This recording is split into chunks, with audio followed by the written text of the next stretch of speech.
20h sur les antennes de la télé Futur Média. C'est parti pour le sommaire de cette édition avec le nombre de cas de dengue revu à la hausse à Kaffrine.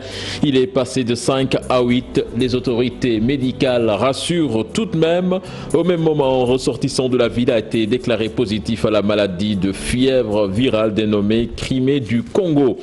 Pèlerinage à la Mecque, les voyagistes privés listent leurs mots qui ont pour nom prix élevé de certaines compagnies aériennes, quota du Sénégal, la démarche du délégué général, entre autres. En assemblée générale ce samedi, ils ont demandé à l'État d'apporter des correctifs. En politique, l'alliance Soukali-Sopi invalide la note circulaire du secrétaire général national du PDS. Oumar Sarr et compagnie soutiennent que cette note émane de Karim Wade qui ignore totalement les dispositions des statuts et du règlement intérieur du Parti démocratique sénégalais. Et puis les Bissau-Guinéens convoqués aux urnes ce dimanche pour élire un président de la République. Nous serons en ligne avec notre envoyé spécial pour faire le point. Barkaba, voilà le sommaire de ce 20h. Tout de suite le développement.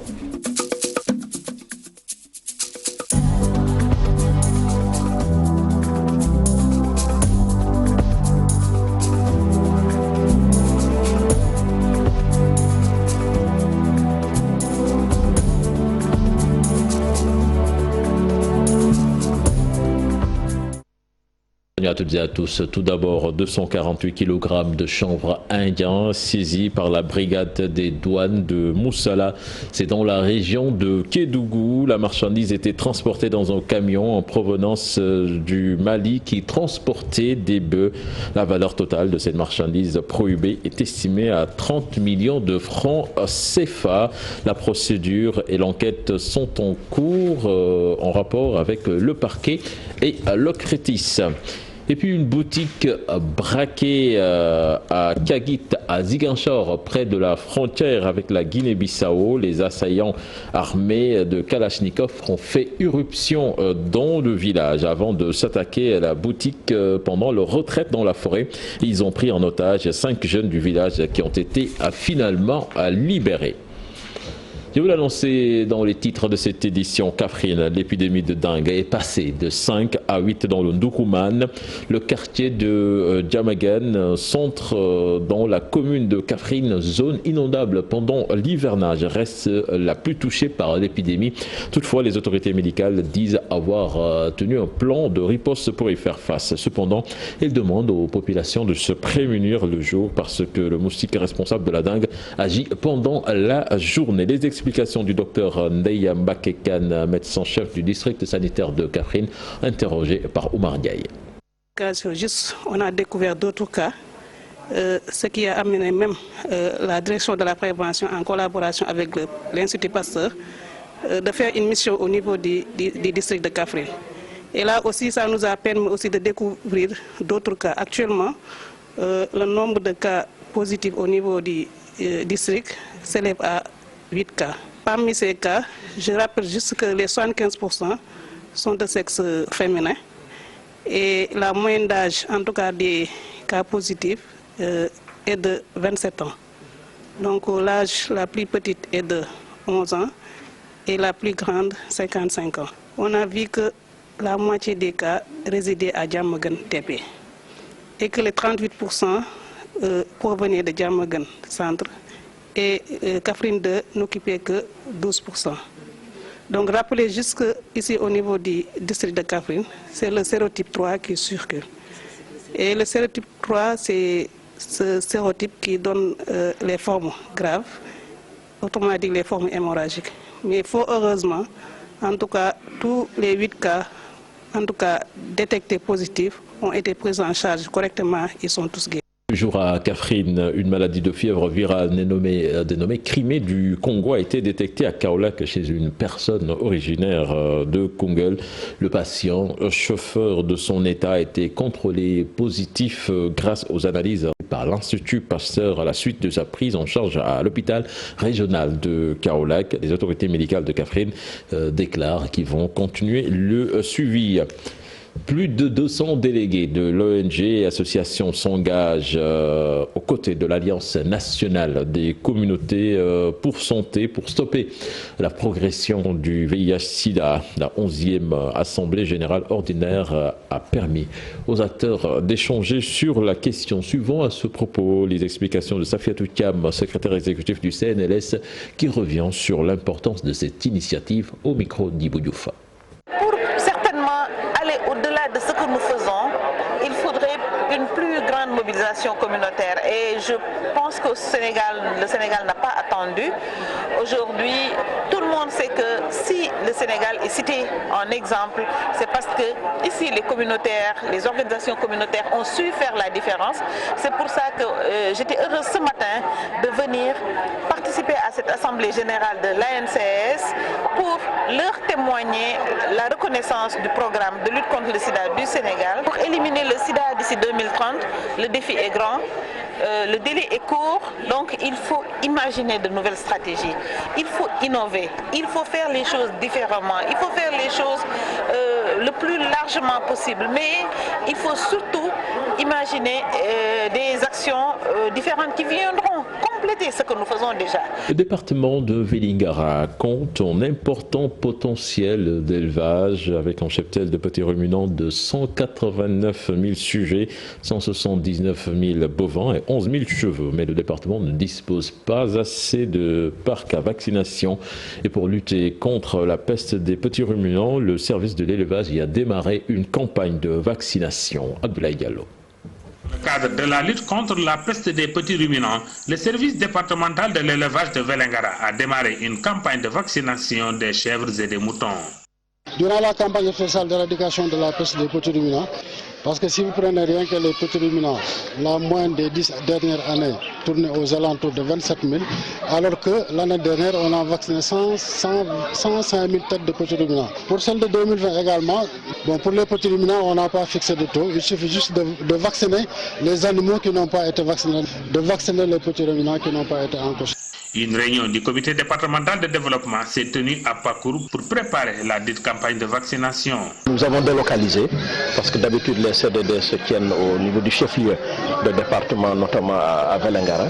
Mais cette année, donc, pour cette problématique de la vaccination, nous avons tenu à venir à Pakour, c'est pour magnifier le travail et les résultats qui ont été atteints donc, en 2019 lors de la dernière campagne par les différents acteurs, et parce que massivement les éleveurs sont sortis vacciner leur cheptel. Parce que si on a fait ça au niveau département, peut-être ça concerne uniquement le responsable départemental. Mais si on décentralise, tout le monde y participe. Tu as vu aujourd'hui, c'est les éleveurs plus nombreux que l'administration. Donc voilà l'important de la réunion de décentralisation. Parce que les éleveurs ils trouvent en brousse.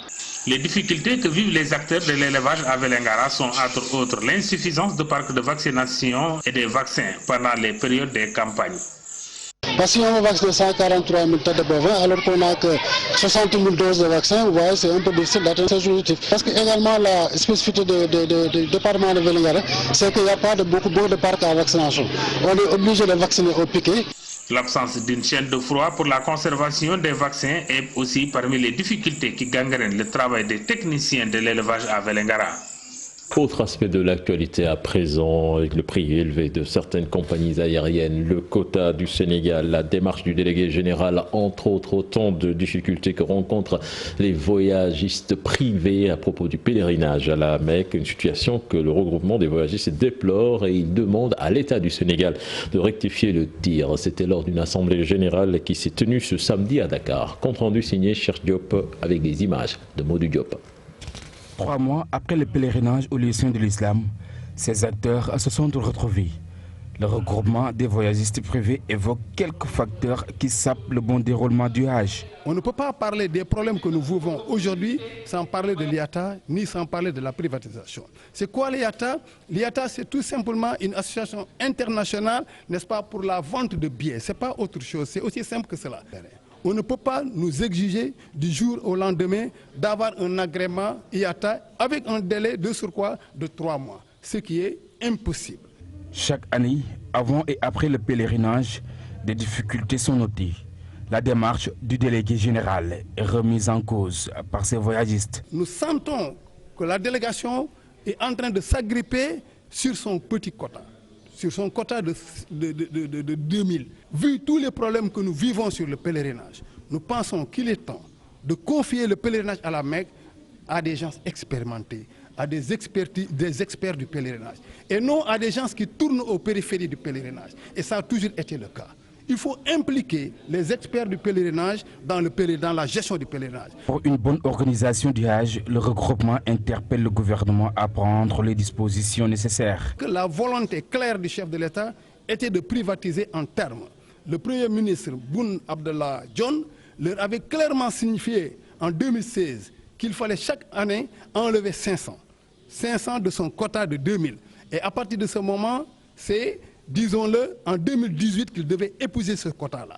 Et que la privatisation intégrale devait intervenir en 2019. Mais nous sentons qu'il y a déjà un jeu de découragement quelque part. Nous rappelons au chef de l'État que nous qui convoyons 11 000 pèlerins, nous sommes capables de gérer les 13 000 pèlerins. Cette association qui regroupe les voyagistes privés est plus que jamais déterminée pour trouver une solution définitive à cette situation, réussir un bon Hajj. Centre commercial de Thiaroye démoli par le promoteur sur la demande du maire de Thiaroye-Gare. Les commerçants dans tous leurs états interpellent les autorités et comptent porter plainte contre Ali Diallo, promoteur du centre. Les deux parties ont réagi dans ce reportage signé Salif Sow et Asmalik Diop. Par mesure de sécurité, la mairie de Thiaroye-Gare a demandé la démolition des tables.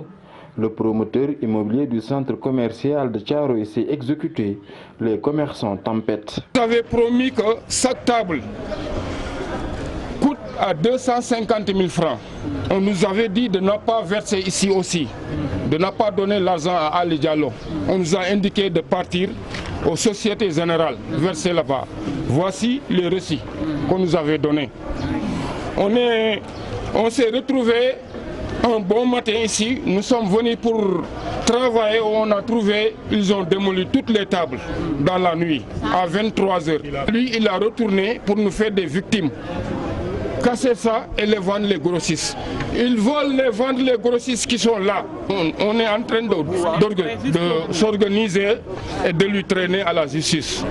Le promoteur immobilier dégage toute responsabilité. Il parle d'occupation anarchique des couloirs du centre commercial, de l'inutilisation des 2200 tables, bref, d'insécurité. Une lettre depuis le 26 août dernier.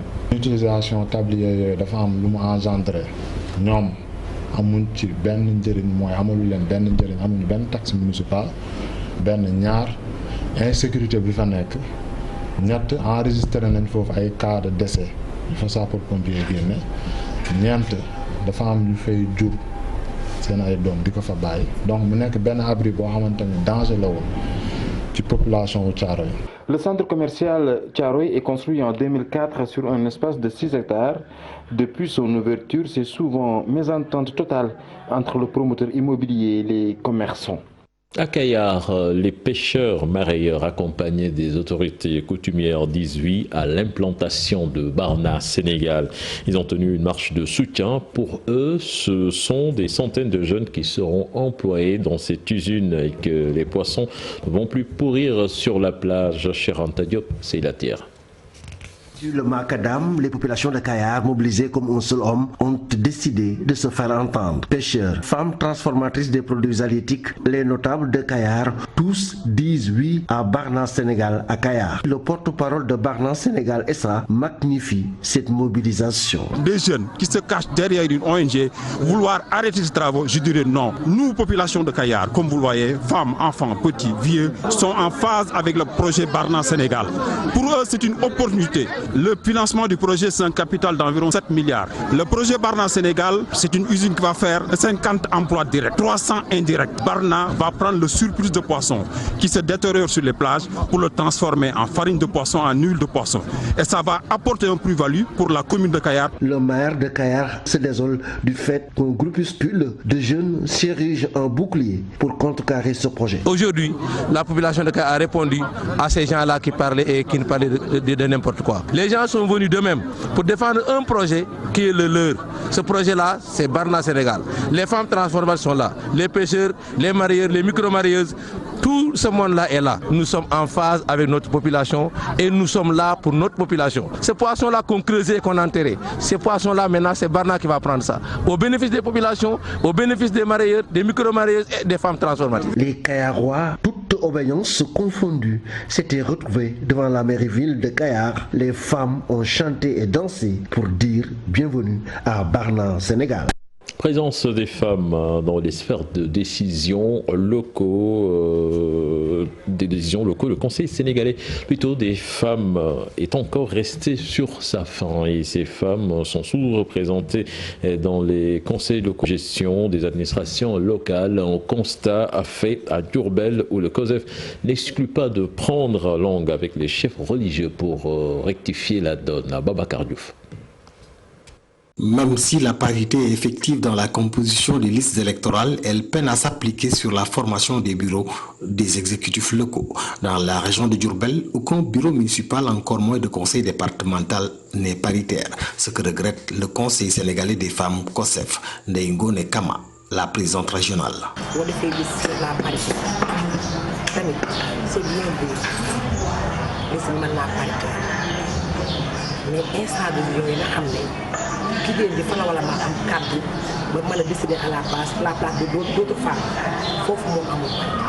Une situation qu'il faut dépasser, selon la secrétaire exécutive du COSEF. Des séries de formations sont initiées à l'endroit des femmes, Madame Diallo, née Bintou Sidibé. Aujourd'hui, il s'agit de relever le taux de représentation des femmes en homogénéité sur toute l'étendue du territoire et surtout de relever la qualité de la représentation par ses capacitations. Elle n'exclut pas de s'en ouvrir aux guides religieux pour l'application de la loi portant parité dans les cités religieuses comme Touba. Dans toutes les démarches que la société civile entreprend, il y a dans les localités des problèmes spécifiques. Chaque région a sa spécificité, il va falloir composer avec. Ce n'est qu'une question de compréhension, une question d'échange entre les religieux qui aussi sont des vecteurs d'opinion. Le Conseil sénégalais des femmes a réuni les femmes leaders de la région pour les outiller afin d'enregistrer plus de candidates aux élections territoriales à venir. Et puis à Sédhiou, les départements de Bounkiling et de Sédhiou concentrent l'essentiel des investissements au détriment de Goudomp. C'est ce que révèle un rapport présenté aux élus et aux autorités administratives de la région. Et ils ont pris part à la conférence territoriale annuelle présidée par le gouverneur Habib Léon Ndiaye, que je vous propose d'écouter au micro de Khali Yamé. Cette année, la particularité, c'est que cette conférence territoriale devrait être arrimée aux 3 axes du PSE. Donc à savoir l'axe 1, la transformation structurelle de l'économie, l'axe 2, le capital humain, et l'axe 3, donc la gouvernance, la sécurité et les institutions. Le constat qui se dégage, c'est que 2 secteurs, évidemment, ont été pris en charge, ou bien assez pris en charge du point de vue de ces investissements-là. C'est l'axe 1 du PSE qui concerne la transformation structurelle de l'économie. Vous aurez constaté qu'il y a eu beaucoup d'investissements qui ont été faits du point de vue des infrastructures routières, mais également dans le secteur de l'agriculture. Mais également, il y a eu des efforts importants en termes d'investissements qui ont été faits, aussi bien par l'État, les collectivités que les ONG, dans l'axe 2 du PSE. Ça également s'est ressorti dans les différentes présentations. Mais nous avons aussi constaté qu'il y a des déséquilibres du point de vue territorial au niveau des investissements. Aujourd'hui, les départements de Sédhiou et de Bounkiling concentrent l'essentiel des investissements, qu'ils soient de l'État, qu'ils soient des collectivités ou des ONG, au détriment un peu du département de Goudomp. Mais in fine, nous avons aussi remarqué que quelle que soit l'ampleur des investissements qui ont été réalisés, parce qu'aujourd'hui, si l'on apprécie et les actions qui sont achevées et les actions qui sont en cours de réalisation, nous constatons que pour ces 2 volets, actions achevées et actions en cours de réalisation, nous sommes dans l'ordre de 89% d'investissement. Les responsables de l'OMVG mettent en place un mécanisme chargé de gérer les plaintes à propos des travaux de la ligne électrique haute tension. Il sera chargé de sensibiliser et de négocier avec les impactés. Explication dans cette correspondance signée Ibrahima Diamé et Fali Gaïa. Conscient des impacts et des désagréments que vont causer les travaux d'installation de la ligne électrique haute tension devant traverser le Sénégal, la Gambie, la Guinée et la Guinée-Bissau, les responsables de l'OMVG ont pris les devants en mettant en place ce qu'ils appellent au mécanisme de gestion des plaintes. C'est un ensemble d'outils qu'on a pour anticiper sur les problèmes et quand il y a des problèmes aussi pouvoir les résoudre. Comme vous savez, dans le cadre de chantiers ou avec les populations, il peut y avoir un certain nombre de choses non souhaitées. Donc il faut les prévenir et qu'on sache comment traiter ces cas-là. Pour plus d'efficacité, l'administration et le commandement territorial sont associés par ailleurs. Une formation pour mieux outiller les différents acteurs des entreprises impliquées s'impose. Parce que quand il y a un problème, ils peuvent être saisis de ces problèmes-là aussi. Il faut qu'ils sachent comment le traiter. Et évidemment, avec l'encadrement de notre projet, nous-mêmes, que tous les acteurs soient bien formés, qui sont opérationnels, soient formés à la prévention et au traitement de ces cas éventuels. La ligne électrique haute tension de l'OMVG, qui s'étend sur une longueur de 1700 km, est conçue pour les 4 pays membres de l'organisation. Le Sénégal, pour sa part, verra 4 de ces régions traversées par cette ligne. Il s'agit de Kaolack, Kaffrine, Tamba et Kédougou, où tous les villages survolés par cette ligne seront électrifiés de facto. Politique à présent avec la réaction de l'Alliance Soukali-Sopi qui a réagi suite à la note circulaire du secrétaire général national du PDS. Selon Omar Sarr et compagnie, cette note émane de Karim Wade qui ignore totalement les dispositions des statuts et du règlement intérieur du PDS. L'Alliance Soukali-Sopi considère que le contenu de la note circulaire du 21 novembre 2019 n'a aucune base légale au regard des dispositions des statuts du règlement intérieur du Parti démocratique sénégalais. Et l'Alliance Soukali-Sopi convoque ce dimanche 23 novembre le directoire provisoire pour analyser la situation et prendre les décisions idoines. Pendant ce temps, le politologue Serigne Saliou Gueye parle d'exclusion d'Omar Sarr et sa bande dans un communiqué. Maître Abdoulaye Wade, rappelons-le, regrette ce qu'il qualifie d'acte contraire à l'esprit du PDS de la part du leader de l'Alliance Soukali-Sopi. Nous voyons tout cela dans cet élément signé Al-Hassan Ba et Mohamed Dian. Dans un communiqué, 4 points ont été énumérés en guise d'exemple de comportement contraire au fonctionnement du parti. Maître Wade prend acte et passe à l'acte et dit constater la démission de fait de Omar Sarr de l'Alliance Soukali-Sopi, ancien coordonnateur du PDS. En réalité, c'est une exclusion d'Omar Sarr et de tous ceux qui l'ont accompagné dans ce projet de And Soukali-Sopi. Quand vous lisez le communiqué et les dispositions qu'ils ont évoquées, ils ont dit que ce sont des activités fractionnelles, alors que le parti n'admet pas qu'il y ait des militants à l'intérieur qui mènent des activités qui ne sont pas en conformité avec la ligne du parti. Ce qui veut dire qu'en réalité, Omar Sarr et ses compagnies sont de facto et même de jurés exclus du Parti démocratique sénégalais. Le politologue n'est pas surpris et évoque des cas similaires, celui de Modou Diagne Fada et de Maître Madi Kenyan. Légitime ou non cette décision du secrétaire général national du PDS sur le cas Omar Sarr, Serigne Saliou Gueye dira ceci. Vous savez, au sein du Parti démocratique sénégalais, on ne peut pas parler de légitimité ni de légalité.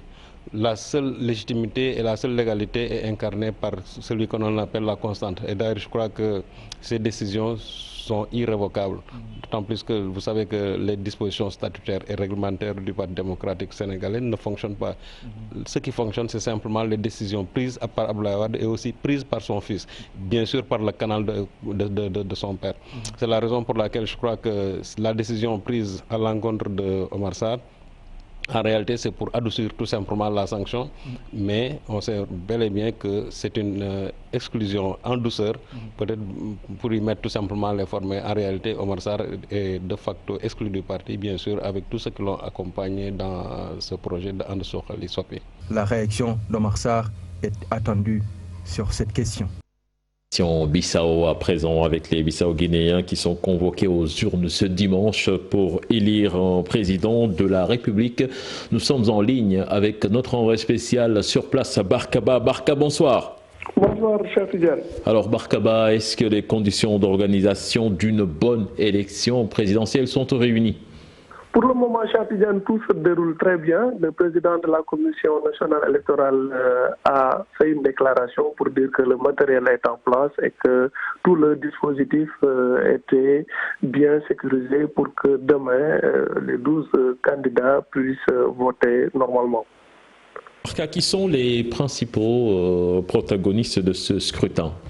Alors, comme je l'ai dit tout de suite, ils sont 12 à briguer le suffrage des Guinéens, des Bissau-Guinéens.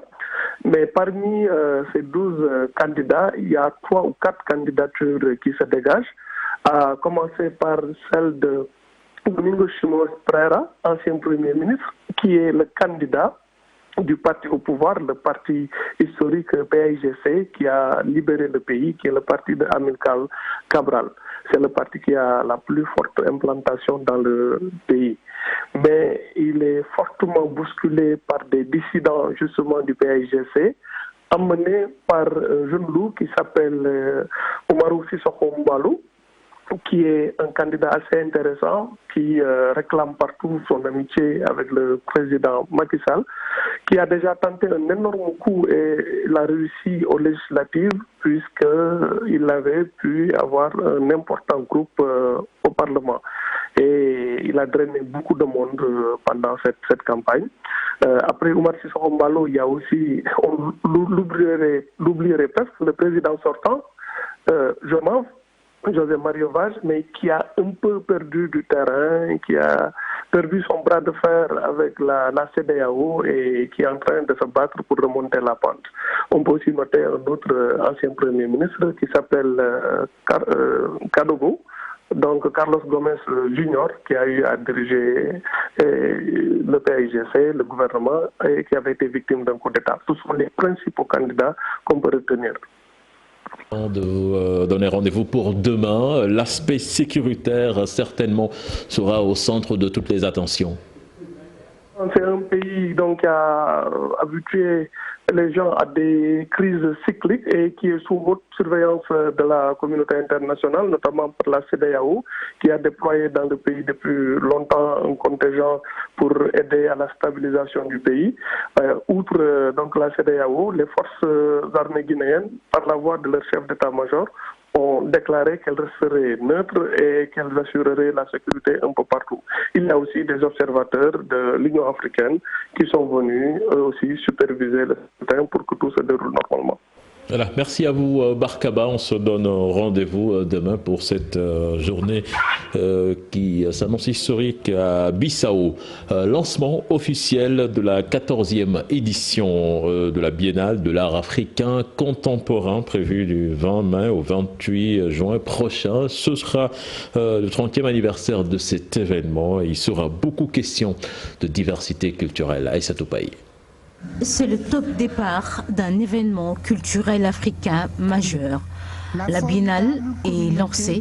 La cérémonie officielle tenue au Musée des civilisations noires a permis de redéfinir l'objectif de la Biennale. La Biennale va ouvrir le débat sur le rôle de l'artiste et les rapports entre identité et pratique artistique dans un univers globalisé. La Biennale 2020 nous interpelle sur notre capacité à prendre en charge et à promouvoir nos identités propres, à préserver nos imaginaires et à les valoriser au marché des images.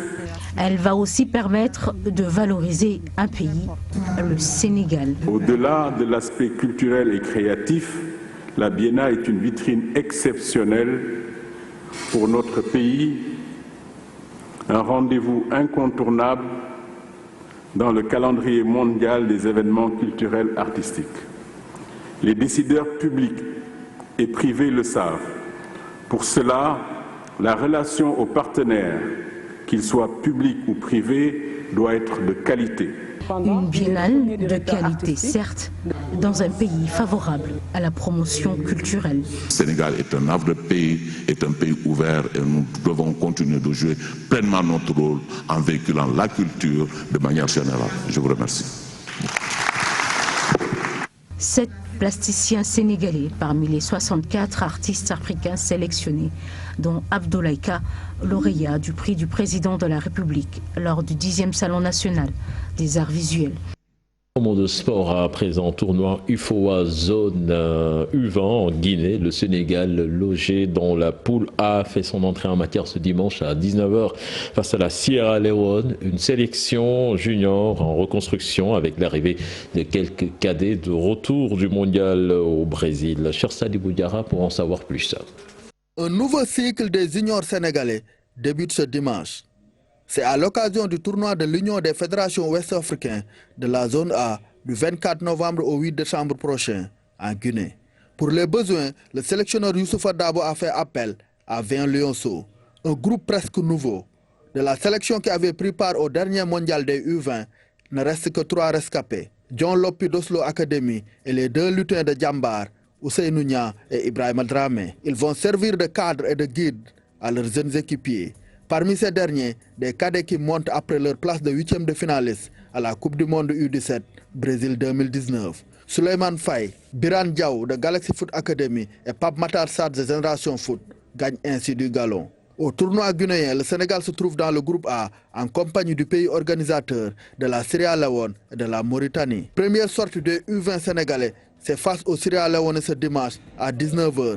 Ensuite, ils feront face aux Guinéens mardi à 16h avant de terminer la phase de poule le vendredi face aux Mauritaniens à 16h également. Merci à vous, Chersadi Boudiara. C'était le dernier élément de ce journal. Prochain rendez-vous pour l'information. Ce sera à 0h avec le tout en image. Excellente suite de programme en compagnie de la TFM. Au revoir.